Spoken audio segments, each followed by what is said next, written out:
हरिओम पवार साहब लिखते हैं कि क्या ये देश उन्हीं का है जो युद्धों में मर जाते हैं, अपना शीश कटाकर टीका सरहद पर कर जाते हैं, पर ऐसा युद्ध वतन की खातिर सबको लड़ना पड़ता है, संकट की घड़ियों में सबको सैनिक बनना पड़ता है। ये भाषा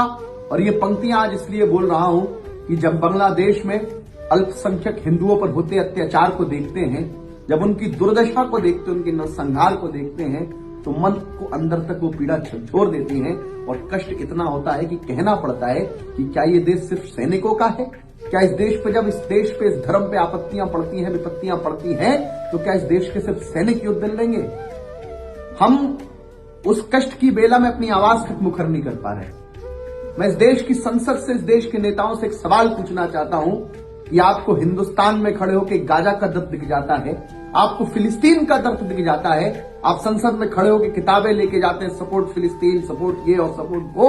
लेकिन जब हिंदुस्तान में खड़े होकर आप हिंदुओं की राजनीति करते हैं और बांग्लादेश में जब हिंदुओं का नरसंहार होता है, तो आपके मुंह से एक आवाज नहीं निकलती, आपकी एक पीड़ा को उनके आपके लिए शब्द नहीं निकलते। इससे बड़ी शर्मनाक कोई बात नहीं हो सकती। मैं कहना चाहता हूं दोस्तों कि आप हिंदुओं की राजनीति करते हैं हिंदुस्तान में, चाहे कोई दल हो, चाहे कोई भाजपा हो, चाहे कोई कांग्रेस हो, चाहे कोई भी दल हो, आप सिर्फ हम लोगों की राजनीति करते हैं और जब हम पे कोई आवाज आती है, हम पे जब कोई आंच उठती है, तो आपकी एक आवाज नहीं निकलती है।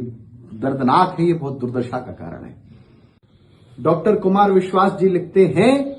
कि देश बनाएं या अपने बेटों की लाशें ढोएं, इस कश्मकश में हर जीती बाजी हारी जाती है। दिल्ली वाले आखिर ये भाषा कब समझेंगे? कुत्ता पागल हो जाए तो गोली मारी जाती है। इस देश के हिंदुओं को, इस देशवासियों को आपके कठोर निर्णय की और आपके एकजुटता की जरूरत है और हम